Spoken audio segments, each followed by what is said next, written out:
Good evening, everybody. This is the Administration Public Works Committee meeting for Monday, October 11th, 2010. We have a quorum. Can we have a motion to approve the minutes of the regular meeting of September 27, 2010, please? Motion to approve. Second. All those in favor say aye. Aye. Okay. Next item is City of Evanston payroll through September 26, 2010 for $2,188,499.87. Can we have a motion? Motion to approve. Second. All those in favor say aye. Aye. Okay. City of Evanston bills through 10/12/2010 for $3,439,130.44, and City of Evanston credit card bills through August 31st, 2010 for $105,079.89. Can we have a motion? Motion to approve. Second? Okay. All right, discussion. Yes, Alderman Rainey? There are a list, I have several issues with the bills tonight, but one thing that I just wanted to mention, this business of our employees spending 40, 50, 60, 70, 80, whatever dollars over and over and over again to provide snacks and food and supplies to ongoing regular programming. I don't like that. It's not professional, it's hard to keep track of, and it should be stopped. I can understand if somebody's out and, somebody from the office calls and says, while you're out, could you pick up a paint scraper or something? But this is over and over and over, and I think it needs to stop. Okay. And I think there should be operating procedure, standard one that says only in emergencies do we use petty cash for normal programming. That's true. Is there any department heads that you would like to address that? Somebody other must than be listening. City manager. I know that on the bills list, Alderman Burris, you had raised some issues with some reimbursements. Yeah, and it was, I believe, for Fleetwood, sorry. That's what I'm talking about. Right. And my bigger concern was that there was a whole list of petty cash reimbursements, and more of it's, I think, an inconvenience for the staff member to be doing that, running out and concurring with Alderman Rainey's comment. It's for school supplies or after-school supplies, cooking, cleaning, carpet cleaning supplies for. It seems just a little ridiculous that we don't have cleaning supplies and we're sending someone out to do that, or grabbing snacks at the last minute. So it might be, they want to look into that. I believe that would probably fall into Mr. Gaynor's. Yeah, Mr. Gaynor, did you want to just address that? I think people are raising a policy issue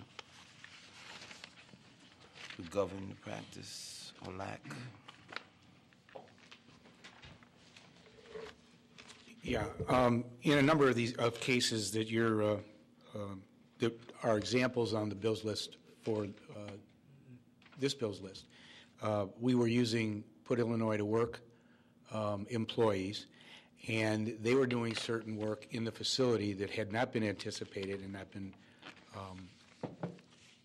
So we went, as they were working, they did a lot of woodworking, they put some new panels in the ceilings, so there was a lot of that. Some of the snacks are perishable, so we don't buy them in bulk and have them laying around. We certainly can take a look at it. It all depends on what exactly and specifically we're talking about. We'll take a look at it. Thank you. Okay. Yes, You Alderman. need to take a look at this, because none of this is what you just said. This is going to the DeSable Museum. There's no need for this. Yeah, I can. This is Yeah. routine purchases and not ceiling tiles or anything like that. And if you can't hold milk bread and soap in storage at Fleetwood Jourdain, then we got a problem. But I'm pretty sure. We'll take a look at it. Yeah, do that.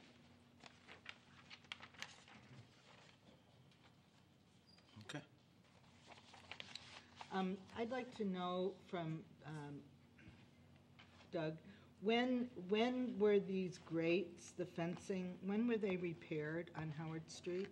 I see that my favorite landscape contractor's charging us $1,700 to repair some fencing on Howard Street.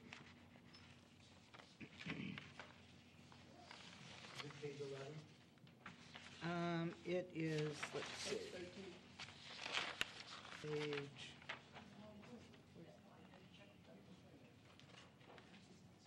You see it? 5860. Oh, page 13, Howard Ridge TIF. Reissue check for fence replacement. You see it, Doug? Yes, I do now. Yep. Okay. You want to talk? Go ahead. I'm going to read it. Again. I don't know the date that this work was done, actually. could you identify I'm sorry, Sarah Flax, Housing and Grants Administrator. I don't have the exact date that the work was done, but the bill was delayed because it was mixed in with the two, with the other work that we held from the last bills list, so it was issued separately. Well, if you're saying it was done in the last week, it was not. When I was last down on Howard Street, the fencing was not repaired, unless it had been repaired and broken again, but I don't think so. And the fencing that we saw only needed a clasp to close it. I didn't see, I'd like to see the details of this, because I just can't imagine what they're talking about here. Yeah, it's TIF. We will get that information to you. Alderman John Baptiste, you have another question? Yes, Alderman Burris. Thanks. This is about the tow refunds. We have about $1,000 this time in tow refunds. And can we just get a list of how much do we refund in towing per year? It seems like this is a lot of money, and maybe we just need to train our staff to not tow if we think we're going to get it. The judge is going to overrule us because it ends up costing us money and not the person that we're towing. Thanks. Rick Voss, parking manager. Good evening. I'll take a look at that, and normally what it is, it's based on usually a hearing or a mistake, but we don't refund that much, but I can get you an exact figure, and I'll track it down, and have you an answer in the next couple of days via email. Thank you. You're welcome. Plan. Alderman? Yes, Alderman Rain. The Kathy Thomas Consulting, I asked what she did and what services were provided. Explain the charges and services provided. I realize this has to do with our bond issuances, but I want to know, what job does she do? What is the task assigned to her? I believe she was the women piece of the hire that we did with the finance guy. This sort of cinched it for them. Right. So I'd like it in writing, so you don't need to tell me now, I'm going to vote for it, but I want to see exactly what job she performed.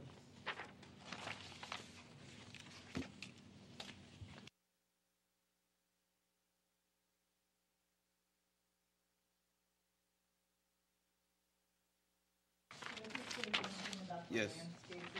Go ahead. Check I withheld I asked you all to support withholding, and you did. I met with Paul DiAgostino and some representative from Landscape Concepts on Howard Street. And as I had said prior to Monday night, nothing had been watered, stuff was all dying. But it was interesting that on Tuesday, plants were planted after the Monday night withholding of the check. But it was interesting to find out that the person who was supposed to be performing the jobs that I felt were not being done had been let go. So Okay.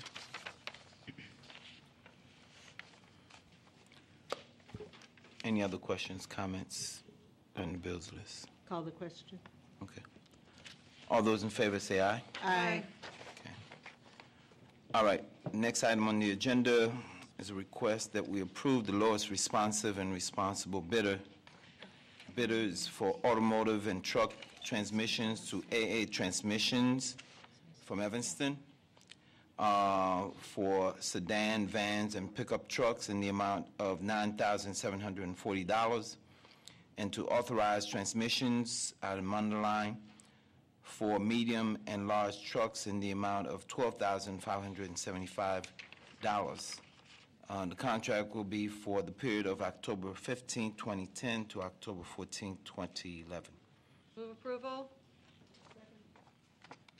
Okay, any questions? I was glad to see an Evanston business getting the business. Thank you. And I think that's what we want to certainly encourage. All those in favor say aye. Aye. Okay. Item A 3.2 is request that we approve the second year of a 2-year contract with Garda Armored Car Services from Broadview, not to exceed amount of $75,000 effective December 1st, 2010 through November 30th, 2010. Can we get a motion? Second. Okay. No question. All those in favor say aye. Aye. Okay. A 3.3 is a request that we approve the free holiday parking regulation in the city's 3 downtown self-park garages and Lot 60 located at 1234 Chicago Avenue on weekdays between 5 p.m. and 12 midnight, and all day on Saturday beginning Thursday, November 25th, 2010 through Saturday, January 1st, 2011. Second. Okay, any questions, any comments? All those in favor say aye. Aye. Okay. Next item, A 3.4, is a request that we approve staff recommendation that we authorize city manager to negotiate and sign a solid waste agreement with Groot Industries located in Elk Grove Village for the collection and disposal of yard waste at the rate of $3.35 per stop per month for the first year of a 5-year contract commencing November 1st, 2010, for a total contract amount of $476,370. Funding for this project will be from the Sanitation Yard Waste General Fund account. Can we get a motion? Motion to approve? Okay. All right, any questions? Yeah. What, can you talk into the mic, please? No, I was just asking, wasn't this the contract we held before, to see if we can get a shorter contract term, but if I understood it correctly, it would affect the cost of them purchasing our trucks, is that correct? Yes. Yes, that's correct. Okay. Okay. All right. All those in favor say aye. Aye. A 3.5 is a request that we approve. We direct the city manager to negotiate and enter into wireless service contract with Sprint Nextel Incorporated from Reston, Virginia, estimated not to exceed $130,000 annually. Wireless expenses are charged to the appropriate budgeted business unit within the department. Can we get a motion? Move approval. Okay. All right, any questions about this? Alderman Rainey has her light on. Yes. Alderman Rainey. But what I I don't have control over here. know. Thank you. I just, So well, just holler. You need to be in the control. In the control panel, right? if Suzette could tell you when the light goes on, that would Okay. be helpful. Doing Just double duty. curious about how other organizations do this. I just asked Alderman Burris, does Northwestern pay for your daytime cell phone use when you're on the job? Yep. And, I mean, this is, I can understand police, out on the street calling one another, and maybe I think sanitation has walkie-talkie type or cell, Nextel, whatever. I just don't understand the whole business with getting reimbursed. I know that 90% of the calls I make during the day have to do with the city. Nobody's sending me a check, I'll tell you that. Yeah, and I saw the list that was provided as to who's assigned telephones. Yeah, I think it's something that city manager needs to take a look at. It for looks the like coming year. we've got a deal here with, Nextel, yes, I mean, so. we do have a deal. Maybe the city manager's here and he can come tell us what his thinking is on this. I'm sure some city in California did this, but I'm just wondering why. We have our assistant city manager here. City manager probably will come through the door. Marty Lyons, Assistant And City Marty has Manager. a 630 area code, which really upsets me. I mean, I don't like calling the assistant Go city ahead. manager Go ahead and at a answer the- 630 area The code. relevant issue. Go ahead. As you may know, over the last 2 years, we were up probably at a high of $230,000, $240,000 in total expenses.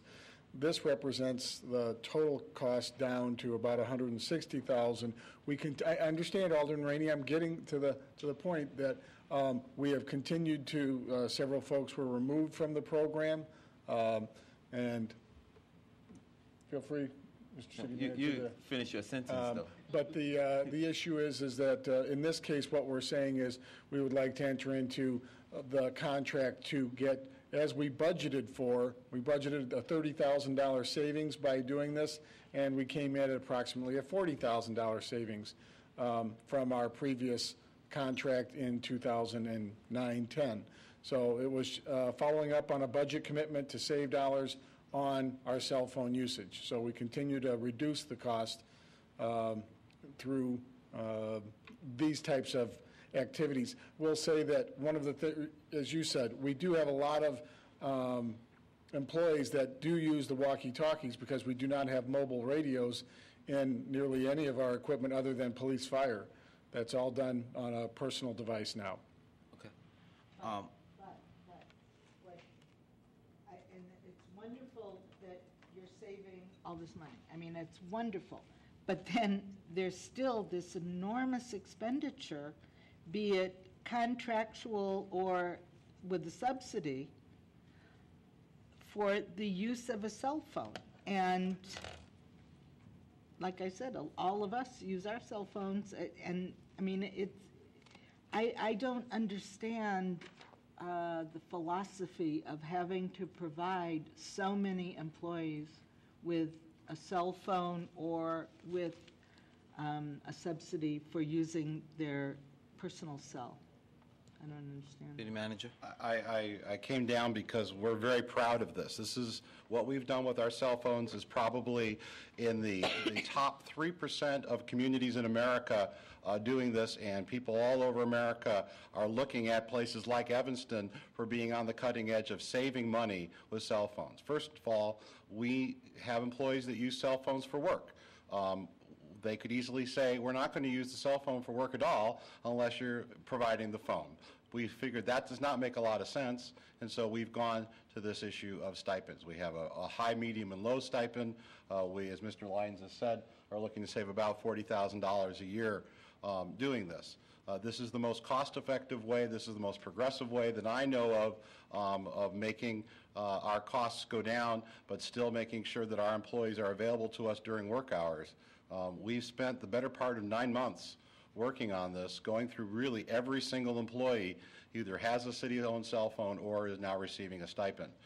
So I'm very proud of the work that we have done. I'm very proud of the work that our management team has done to lower these costs, and I would hold up our costs now to any city of our size in America, and we now, I believe, spend less money on this electronic communication than any other city our size in America. Well, I'm very proud of you too, but what about the And if- private sector? What about the not-for-profit sector? What about, for example, Northwestern University? What about I mean, there are other examples out there where people aren't having to cut down on cell phone expense because they don't have any to begin with. I understand people in the field all the time. I don't understand people driving from the office to, let's say, I don't know, to a meeting in some other community, having to have their cell phone paid for.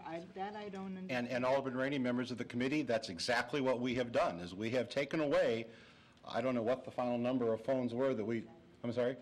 We took away 47 phones from our employees just for that reason. And we said, we're going to give you a stipend, recognizing that, yes, from time to time, you're going to need to make a call on city time. But there were 47 employees in this organization who I absolutely agree with you, and that's why they no longer have city-provided cell phones.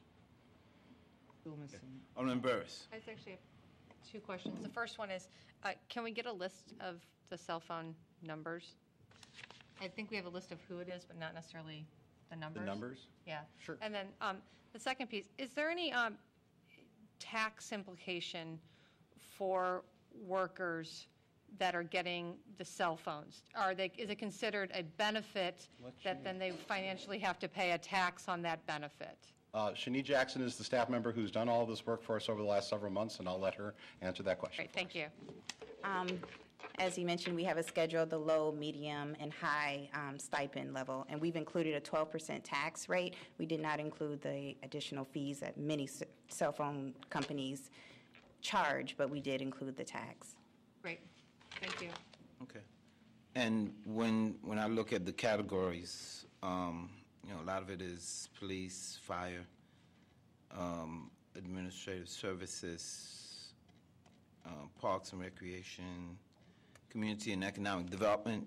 So maybe, Wally, when you get a chance, you could just explain the rationale. I mean, certainly, Sure, and we police went and through fire and certain other every single departments. employee that was received, they had a city cell phone. We eliminated 47 of those phones and then went through the remaining employees that felt they still needed the access through the stipend, high, medium, and low. We're very proud of this. This council has said that you want us to save money, you want us to act more like other sectors, the nonprofit sector, the private sector, and this is a prime example of that. And again, I would hold up our costs to any city our size, that we are more progressive than any city in the state of Illinois doing this, and I would venture to say any other city in America by being aggressive in cutting down these costs. How do we find that out for ourselves? Where can we go in, I mean, I know if somebody looks at our budget, it's hard to determine exactly the total amount we're spending on cell phone expenditures. So how would I go to the Skokie budget, which isn't very clear online to begin with, and find out what are they doing, or what are they doing in Naperville, what are they doing in Bensonville or Highland Park? How do you look at that? Well, all I can do is I can share with you what I get through listservs of city managers around the country who are hearing about communities doing this, wondering how to do it, how to deal with the tax implications, how to do the high, medium, and low, so that how do you make those determinations? We'd be happy to do any research that the council would like. As Alderman Rainey's indicated, it is a time-consuming research because that information is not readily available. I was asking how I could do it. Well, we would be happy to call every finance department in those cities. I mean, Alderman Rainey, we wouldn't want you to do the research. We're happy to do it for you. You're a volunteer who doesn't even get their cell phone paid for. You said it was So- already there. All I want to do is look at it. I don't want you to do any more work on this. I just want to look at it. And I'm going to consider this a first step, because I think over time, we need to start, because this is a huge expense. Absolutely. And And I'm very we're proud of paying- the reduction that we've made. We're paying people to make the call during the workday. Because they're on salary. And I just have an issue with, an additional payment for their call when. Well, and that's the beauty, Alderman Rainey, of the stipend, is that the stipend is a small portion of what they would otherwise be paying for their own personal use. And so it is an inexact science. When cell phones first came out, you got itemized bills and you knew how much every call was. At this day and age now, you get buckets of minutes, and it's very difficult to break that out. By going with the small, medium, and low, someone who's only making a couple of calls before, 47 people had a city-paid cell phone 24 hours a day, 7 days a week. Those 47 employees no longer do. But but they are getting a small stipend to recognize that there is some expense to talking on a personal phone during the course of the workday. Is it in there what the stipend is? Is it in the staff? We can, Medium and low. High, medium, and low is what it is. No, it's just high, medium, and low. We've also implemented a new cell phone policy citywide for all city staff, and in that city policy, it actually itemizes the low, medium, high. Low is for voice only, medium is for low voice and data, and then high is usually it's for the directors, where the dollar amount is 30, 56, and 100 for directors, which means outside of business hours, usually on the weekends, answering all calls, it's required of them to do this within the policy. And it's also in HR department where all staff needs to sign this policy. And we'd be happy to make it. There's been a number of information requests with this item. We'll make the policy available, make a listing available. Okay. Any other questions? All right. And all those in favor say aye. Aye. Okay. A4 is a request that we approve amendment number 2 for the design of the Evanston/Wilmette distribution system interconnection with MWH Americas Incorporated from Broomfield, Colorado.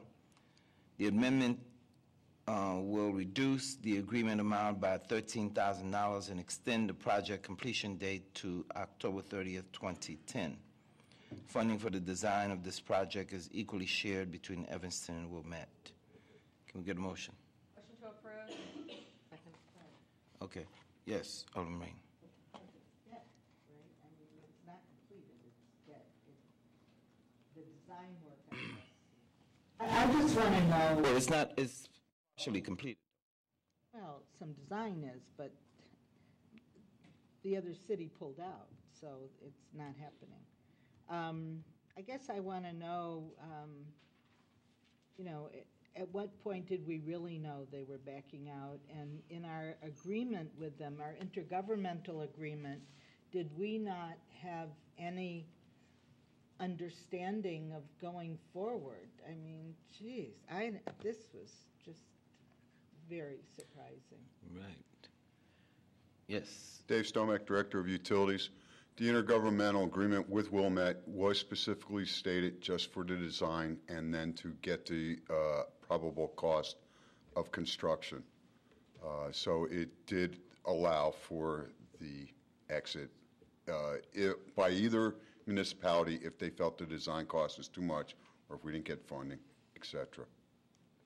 And they did it because they felt they didn't have the resources to go forward, because the information produced by the design was more costly than they expected, or was there something else? What's the real reason here? To me, the real reason is the financial instability in Wilmette. They were concerned with having to saddle themselves with the 20-year debt service for this project, and they didn't feel like they could move forward at this point in time and commit to it.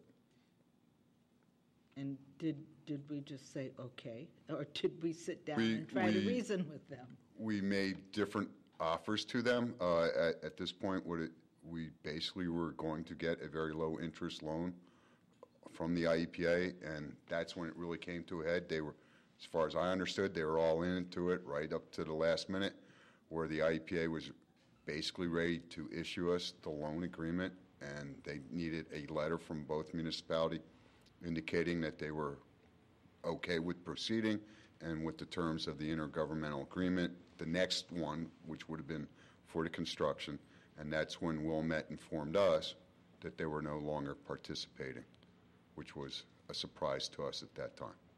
Can this work be put on the shelf and pulled off and used? I mean, is the information, I don't know how much geography or, whatever, geology is involved here, but can this work be used this design be used should they ever decide to go forward? I mean, are there changing conditions or any? I would say that, probably 90% of it could be reused. The design of the pipeline and the pump station itself could be used, but you'll have to go out and make sure that depending on the length between the design and when we pick it up again, if other utilities constructed, ComEd replaced a vault, or we're up by Ryan Field, and if they do something up there, new steam line, that all would have to be verified. But the actual design of the water main and the pump station is complete. One of the challenges would be is that the specs are written around the current Illinois Department of Transportation's general specifications, and they get updated every 3 to 4 years, so clauses in that specification can modify as well, and then we would have to do that verification to make sure that, our specs correctly refer to the right paragraphs in the IDOT specification.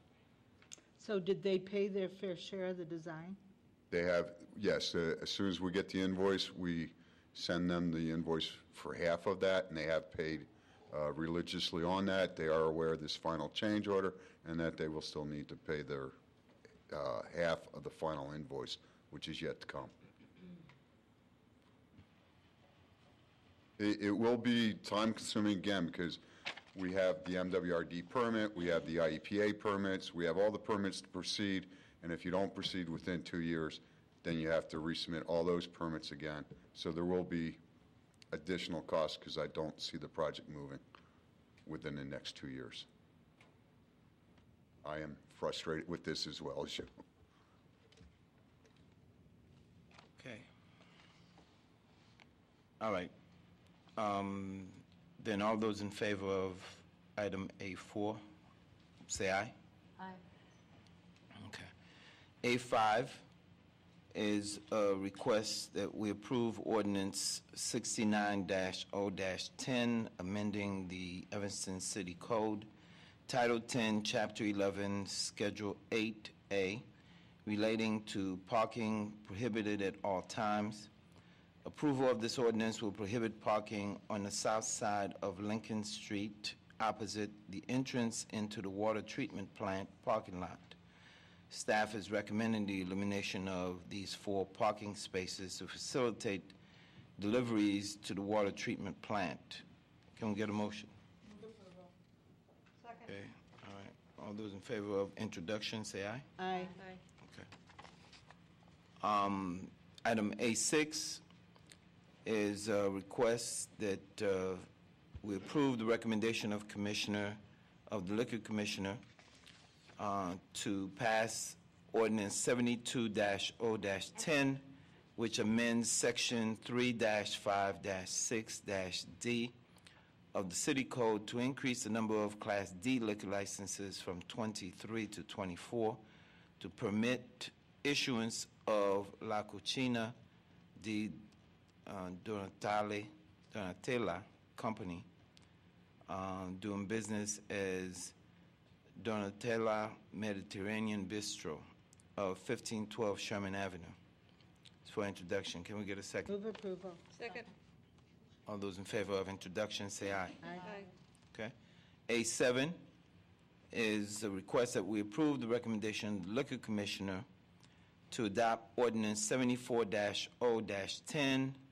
On September 15, 2010, the Liquor Control Review Board convened a hearing to consider creation of a new class of liquor license that would permit the production, storage, and sale of liquor in craft distilleries. The text of this ordinance is modeled on PA 096-1367, which created the Illinois Craft Distillery Liquor License class. Again, this is for introduction. Can we get a motion? Move approval. Second. Okay. Any questions? Yes, Alderman Burris. Would you like to hear from the applicant? That would be good. I don't think he signed up. Who has never come.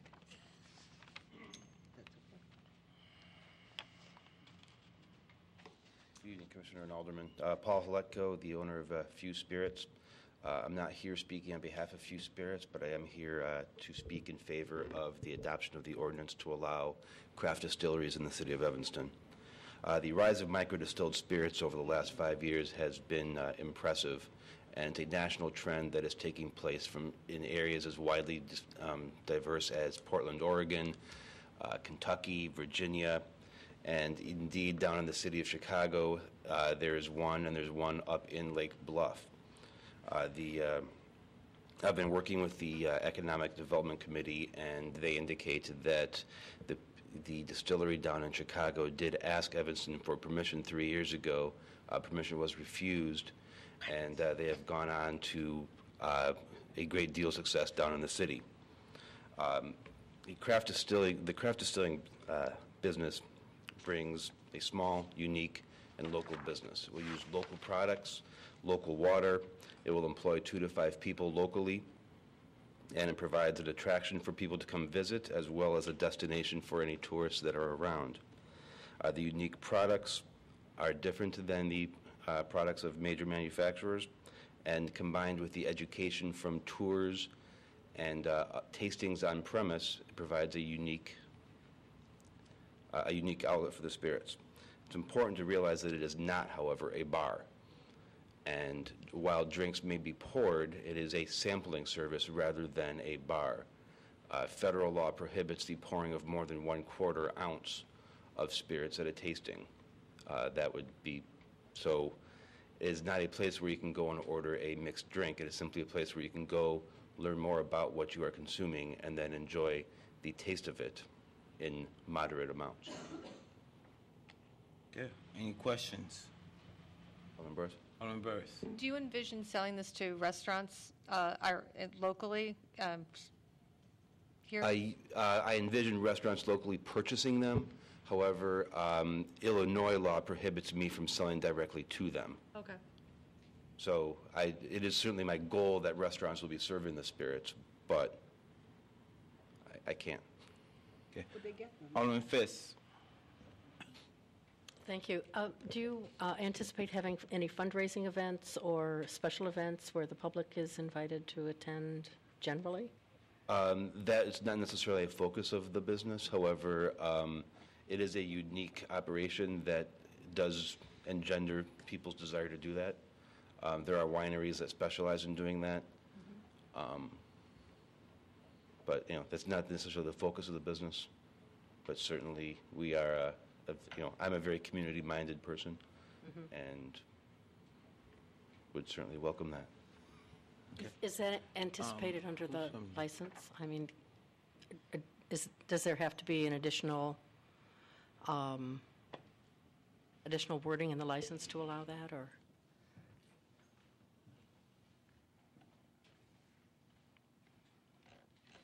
Grant Farrar, Corporation Counsel.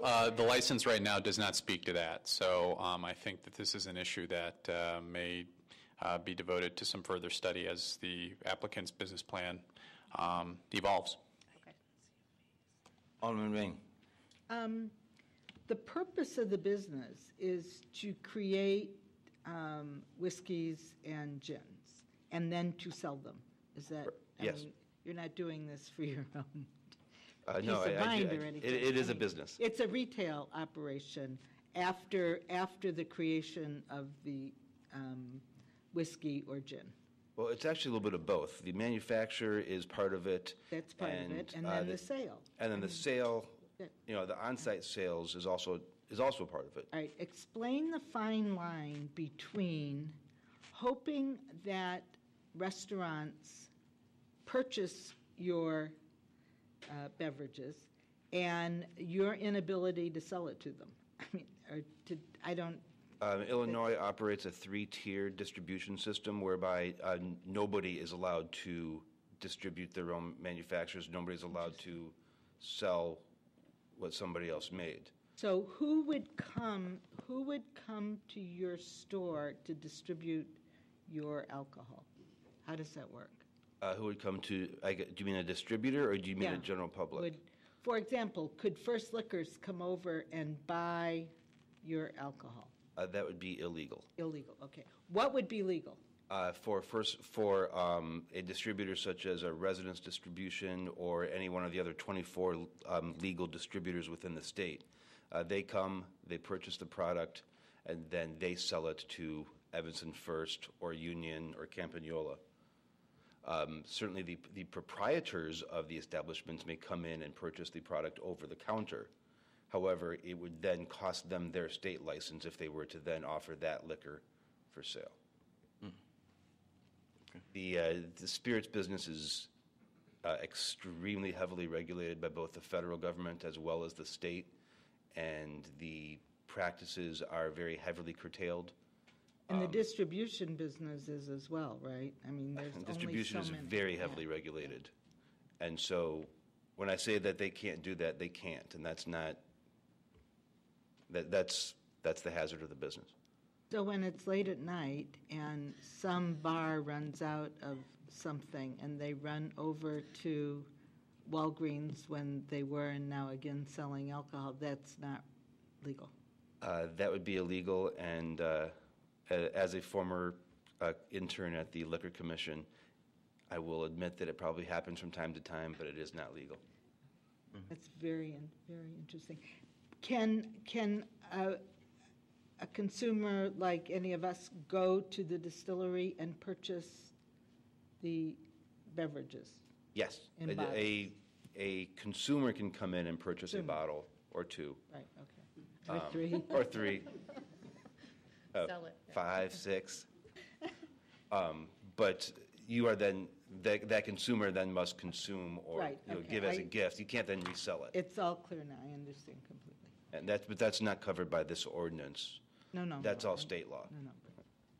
Alderman Fifth. Okay, so I think I understand it too, but you are a manufacturer and you're a retailer. You're not a wholesaler and you're not a distributor. Correct. Those are two different, it's unlike almost any other business that you're doing. Very much so. Yeah.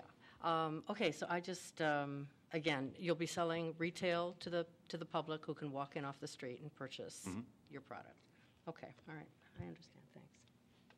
And so anyone who is of age can come in and also taste? Because you said that you can come and test Yes. the product. Okay. And do you have what's the restriction? I mean, somebody cannot just come in and out and be tasting all day, right? 'Cause we got some people- No, that, the liquor will be very expensive. I will not be allowing that. Right. I mean, the other thing is, in terms of checking IDs and stuff like that, you be doing that right at the door as people come in, right? I assume. Oh, of course. Okay. No, the Bassett certification is a part of this it's part of this ordinance, and honestly, even if it weren't, if I were, Right. that's bad business. Supposed to do. Okay. Any other questions? I'd just be curious if the story you heard from a distiller earlier about not being allowed to come here, do you know any more about that? Or were they told we don't have a use in our zoning code? I've spoken to them extensively about it, and I can't give you a straight answer. It's my understanding, I don't know identities of people, I don't know departments, I can't give any. But I mean, I'm just concerned that somebody was sent They away were, when we need. They are former Evanston residents who have now moved out of Evanston. Now they live in the city closer to where they found a more welcoming environment. Well, you know that we're a friendly, welcoming community. And I think so. That's why I'd like to be here. And tell others, okay?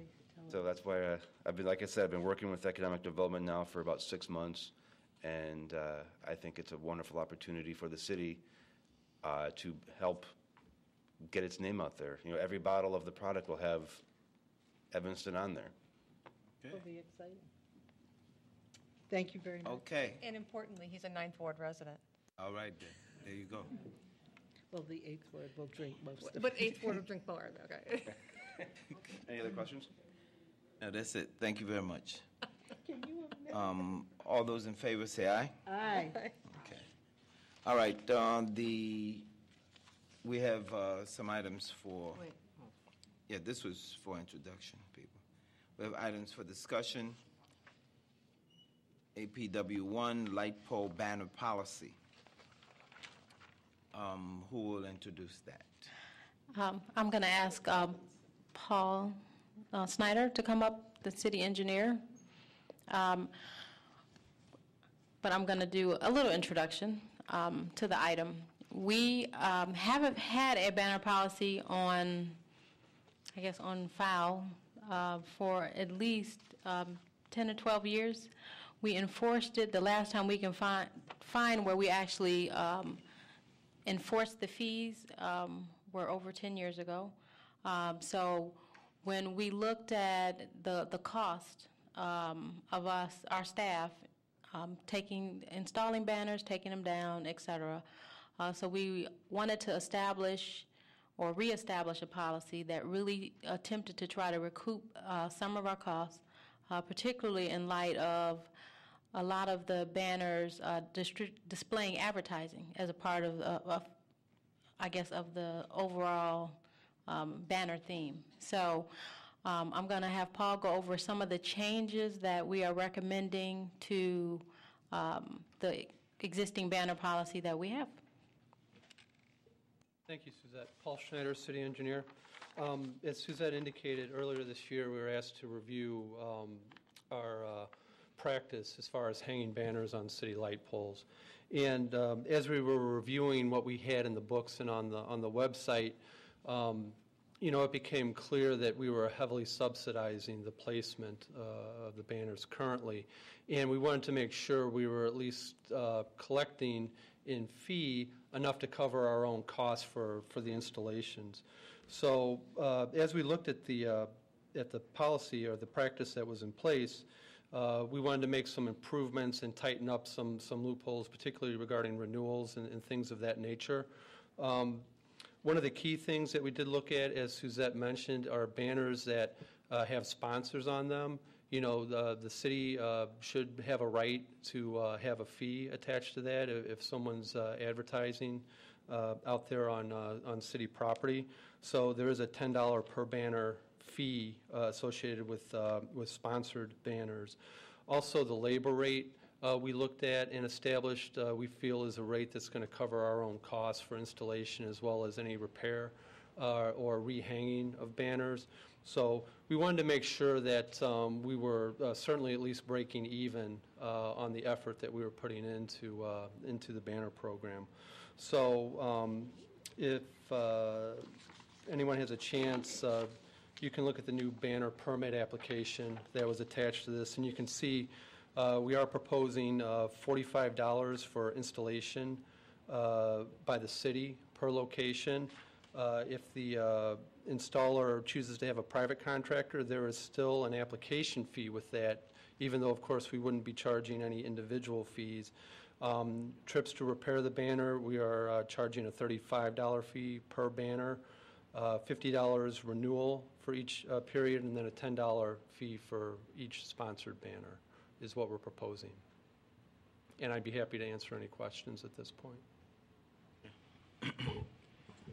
The fees to repair, you would go to do repairs upon request of the sponsor, right? That's correct. If it's torn and the city on its own initiative decides to do the work, you wouldn't be sending a bill to the sponsor, or how would that work? I think it would depend on the situation. A number of the banners that are up are neighborhood-type banners or banners put up promoting a local business district. If they had been put up for a sponsor and they were beginning to look worn and we had to come out to replace them, I think in those cases we would go and ask for the $35 fee to repair those banners.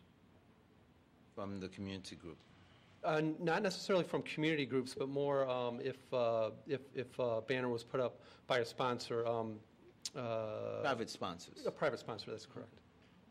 I mean, I don't think I see, do we have many banners that have been put up by private sponsors? I would say the most recent, the YMCA. And it's usually put up done a number. freely? We just do it for free? They do it themselves.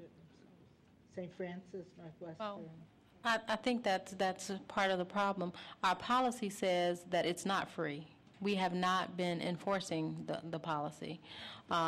So we have been incurring quite a few costs, and we actually, that work is performed by our sign technicians, of which we eliminated one and consolidating them in the street operation. So we have to look at, trying to recoup the cost of the amount. And quite honestly, we want to make it a little unattractive. We want you to privatize and contract out and have, when you buy the banners, have the banner company install the banners for you, so that we can then maintain them, take them down during the winter. And also what we found, and I think Alderman Rainey just recently made a request, we had banners that have been up for like multiple years, over the ones on Howard Street that she asked me to take down recently. They just stay up. We also wanted to set limits on that too, that either they come down during inclement weather, if we put holiday decorations up as a replacement, and certainly we would work with each business district to establish whatever their needs are, but there's a cost, for what we're providing. All right, good. Alderman Fisk. Yeah, thanks. Yeah, I've gotten a lot of complaints about banners throughout my ward, and the lack of maintenance seems to be the real problem. Some that are up forever and then are just ripped and dirty and always remain there. No one quite knows how to get them down. I'd like to think a little bit about maybe we have a banner season so the banners don't stay up all winter and in snow and ice and all of that. I think that tends to wear on them a little bit. Also, I think that there would be a question in my mind about when there's competition for a certain area, banners in a certain area. I mean, is the initial applicant going to receive precedence over a renewal? Let's say someone else wants to come and use the same standard to display a banner. How do we decide when long enough has been long enough? And this is two things. This is one, advertising, and two, celebration of community organizations. And I'm all in favor of the celebration of community organizations. I'm a little bit more concerned about the advertising part of that, and especially when it impacts residential neighborhoods. So as I was reading this over, those were the questions that came to my mind, and I'd like to try to work with staff to think those out a little bit, and the committee to think them out a little bit more thoroughly. Okay. Yes, Alderman Rainey, you have a comment? Okay. The banners that we took down on Howard, we never put up. They were the Howard Street. They were Chicago put them up. And they ran them down Howard a little, but they, I don't like banners. But the point is, if you have banners and you don't take them down when they get raggy, there's nothing that is more of a detraction and says nobody cares as much as a straggly-looking banner. I mean, we've got to get them down. And I don't think we should have to wait until the organization that supported them to put them up comes and asks us to take them down. I think we ought to just go out and take down a banner, and it costs money. So when we put up the banner for people, they know up front, if your banner gets raggedy, we have to take it down, you'll be paying for it. I don't have a problem with that at all. And I don't think we have a battle of the banners. I don't think there's a whole bunch of people wanting to put banners on the same poles. Okay. All right, City Manager, you wanted to say, Paul, you could come up and make a quick. Oh, I'm sorry. Alderman Holmes, Alderman Burrs, I didn't see you. I like banners. I'm sorry. I like banners. In our neighborhood, our banners are up because of neighborhood pride, and we worked out with the city from the very beginning. They go up in April and they come down like in October, November, as soon as the weather gets bad, because we knew we wouldn't be able to afford to put any more up, so they have to be taken care of. But when we've had a problem with them, we've asked that any torn or any kind be taken down. My concern, though, is that for neighborhood groups, And we have a committee that takes care of that. Ms. James calls Mr. Twiggs every April, and she calls him back in November just to say it's time to put them up, it's time to take them down. So I would be concerned about the fees for neighborhood groups like that. They're not sponsoring anything but pride in the neighborhood. There are no names on them, just Fifth Ward, that's all. Keep our community beautiful. Right. So I have concerns about that with fees because I don't know where those fees would come So from. you disagree with the fees? For that, Yeah, so when for when that, it for comes those back, kind of neighborhood groups. yeah. City Manager, did you wanted to add something? Alderman Burris? Sorry, as usual, I'm putting on my how to raise more money hat. And this might be something also to discuss with our new development person. $10 per banner for an advertising fee is nothing. Little, Okay, that is huge exposure for a business going down the street. I just think we need to rethink that notion, and it may be something that we actually encourage our businesses to get involved with, particularly something like for Alderman Holmes' ward. Community groups that want to put up banners sponsored by ComEd. Right. That's for you, Ann. I'm just thinking of it as being, looking at it in a different way and working. I just think $10 for a company, that's really, really cheap advertising. That's very cheap, yes. Okay, Alderman Fisk. Well, Alderman Burris, in the downtown, we just have new banners installed in the downtown. Downtown Evanston organized this, and each business who's working with them, who gets their tiny little name at the bottom of the banner, pays $200 for a banner. So it's a significant amount. Now we're talking, right? Yeah, Now we're talking. Now we're talking. So the $200 goes to downtown Evanston and helps to promote. Is it not that much? That's what I'm paying. No, but you get a chance to come on up after the city manager. City manager, go ahead. Yes, so Mr. Chair, members of the committee, I wanted to point out there were two representatives from two neighborhood business groups here who wanted to speak. Just a little bit more background. Alderman Fisk is really the reason that we're here this evening, because she had brought this to my attention about 6 months ago, and it was at her instigation that we discovered the issues that we've had, as you've heard from Ms. Robinson. It's been 10 to 12 years since we actually implemented a policy. So the reason we're here tonight on discussion with the committee is really to have exactly the discussion that you've had, because it has been such a long time. And we will definitely take back the comments that you have, because there are different groups. As Alderman Holmes said, we want to be sensitive to those purely neighborhood groups that are doing this from a community pride standpoint and to make it as affordable as possible. We want to be helpful to downtown Evanston, to Chicago, Maine, because if we're helpful to them to make a little money, then perhaps they look to the city, CDBG or Economic Development Fund for less support. So I think we have to have a category that understands that if they're going to make a little money off that, that's probably good for everybody. And then I think to Alderman Burris's point, that third category, where it is strictly more commercial in nature, but I think they're not all created equal, and we need to grapple with this. There's also freedom of speech issues that we have to be careful of who actually has access to our banner polls. I don't know that we've done a very good job, at least in the recent past, of managing through that, because while we've talked about neighborhood groups, we've talked about business associations, there have been other groups that have used banners almost for advertising and have done it for almost nothing. And in some cases, I think we have to be careful that those are groups that we're comfortable with, because if we open up the banner polls for one group, we're really opening them up for all. So we're trying to address all of those issues. I appreciate the comments this evening. We'll take them back and come back with a revised policy in a few meetings. But Mr. Chair, you do have some other public speakers. Thank you very much. I appreciate that. Paul, you could come up, and Dan, and on your way out, you could sign the sign-up sheet.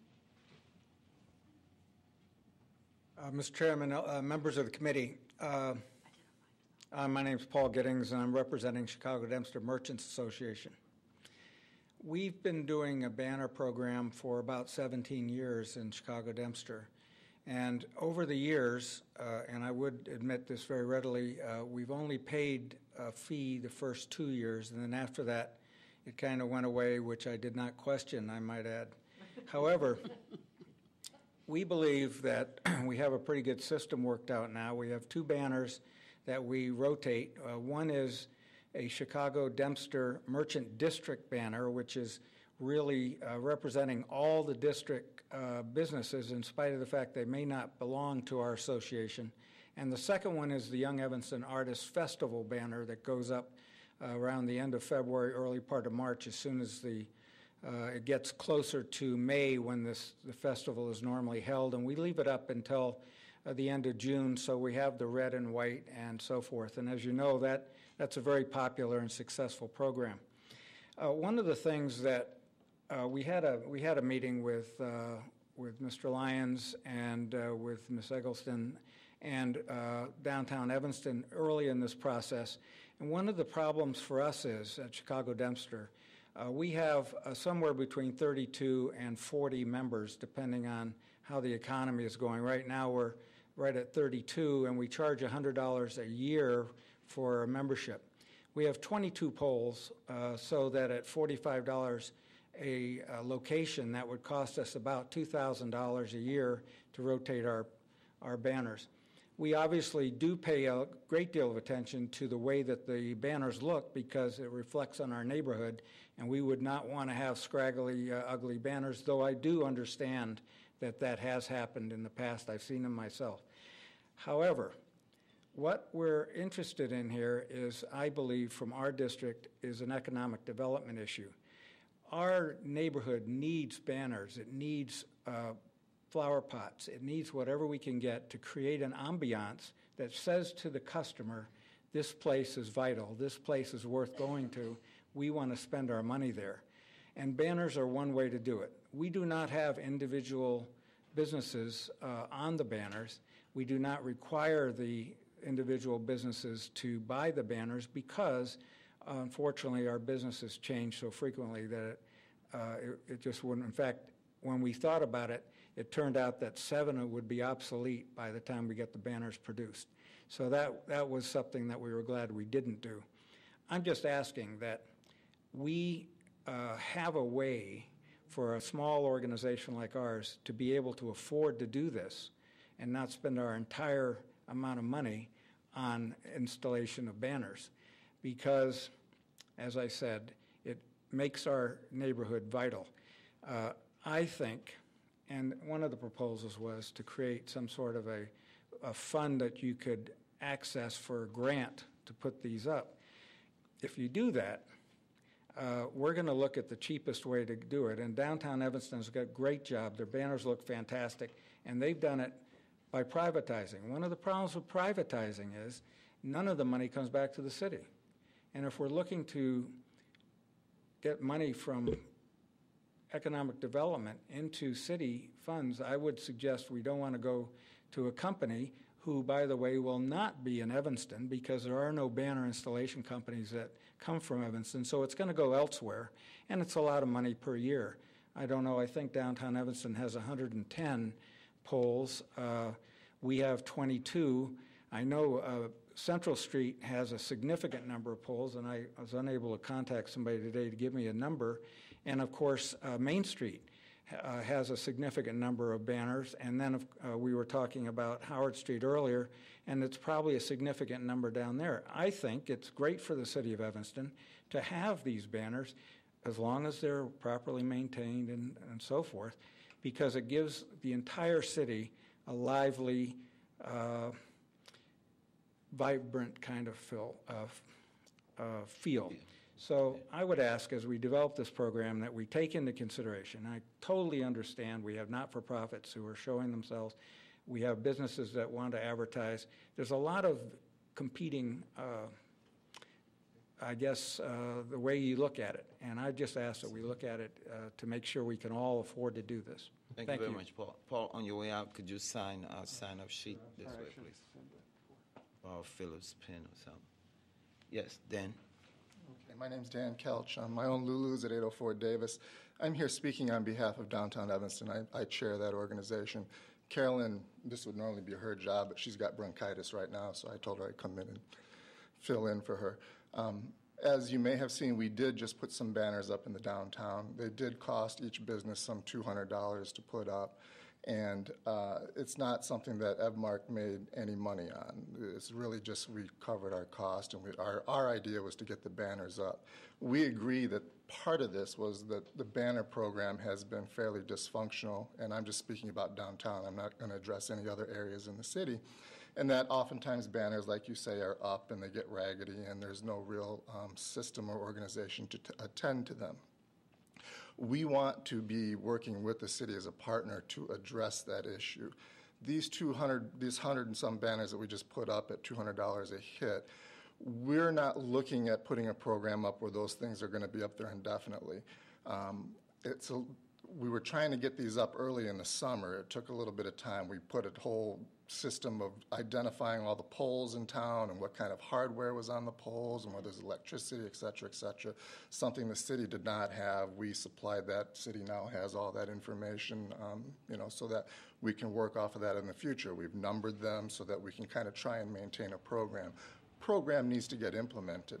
And ideally, what we would like to be able to do is put banners up in the spring and summer that are kind of looking what is up there right now. Maybe next winter, when fall comes around, we'll be able to change those banners out again and put banners up that are more reflective of the holiday season. The idea of charging as advertising is something that think twice about it, because, for instance, I took 3 banners because in my interest is that for a banner program to be effective, you got to get all the banners up there. You got to keep them rotated. You got to keep them good looking. All right, so that's 3 banners. That's $600 out of my pocket. If we get it where we can start to do that and rotate them out more often than once a year, you're looking at $1,200 out of my pocket. So it's not an insubstantial amount. So the $10 fee that's being talked about is not reflective of what the actual cost of getting a banner up there is. The monies that the city was looking to take, we did do this privately because basically we were able to get them up for less than half the cost, I think, than what the city was going to charge for that. That is pretty substantial savings. We also went with a company that is very experienced at this, and I've been in Evanston for 19 years, and I've always bought banners, and they've always been a problem. They've always ripped. They've always malfunctioned. Part of that turned out that this company, which we hired, does all the banner work for Navy Pier, does it for Botanic Gardens, et cetera, et cetera. They showed us some of the issues that we had, including the hardware that was on there. When we actually did put these banners up, we used the city's existing hardware, and they said, look, put them up, they're going to rip, and you're going to have a problem with them. So we, Evmark, paid to have those hardware things changed. And having a professional company like that, we are hoping is going to help solidify this program and help to resolve some of the problems that we have had. So we want to work with the city in spearheading this effort to get that banner program under control, make that downtown always look good. It's part of an effort, and I guess I'm going to digress a little bit, it's part of an effort as far as streetscape and hardscape. You only have about a minute. Okay, that we think needs to be addressed in the downtown. This covers everything from banners to, you've just put the bus stop situation out there. It would have been great if we could have been part of that on the early discussions, because we could have said, wouldn't it be nice if we could have gotten into those contracts that we could advertise downtown and the downtown Evanston bus stops. And if you look at other communities that do things, their park benches, their wayfinding signage, their kiosks, they're all color coordinated, they're all, bike racks. In Evanston right now, you got on Whole Foods, they put bike racks, some are black, and some are silver, et cetera, et cetera. So we view banners and streetscape all as kind of one issue that really needs to be addressed here, and we would like to be part of that conversation to get that addressed. So that in the future, when you get a bus company and you can put something that's very positive out there, there's a little bit of a framework that you can say, well, this fits into the message that we're trying to promote and do here in downtown Evanston. So we want to have this conversation be part of that and encompass more than just the banner situation. Well, this is the beginning of the discussion. Hopefully, staff will come back with a piece that takes into account all of those perspectives and share with you what's articulated so you can weigh in. And like Paul said, Carolyn and Paul and staff did have an initial meeting, and Okay. We just want to make sure that that gets followed up and we're at that table. All right. Okay, Alderman Rainey. To move on beyond your wanting to partner with the city on this, your experience with costs are just reflecting on what the city is attempting to do. I mean, we can't continue to pay for this for other districts, and you can see why. But on the issue of the bus shelters, that contract has just been signed, and we want you to come in and participate with that. The design has not been done, and they're going to need you, and we benefit for every piece of advertising you put on those bus shelters. Yeah. No, we are going to contact them. We're going to make sure you're involved. Okay, good. I mean, yeah, we're on board, so just come through the city. All right, good. Well, thanks. That was the last comment. And Dan, remember to sign the sign-up sheet, okay? All right. Can we get? I think that's it, people. Move to adjourn. We have. That's All right, it? adjournment. We adjourn. Okay. Yeah. The next meeting will start in 15 minutes. That's 7:10. That's P&D, Planning and Development. What happened? You came in and you snapped your finger and it was resolved.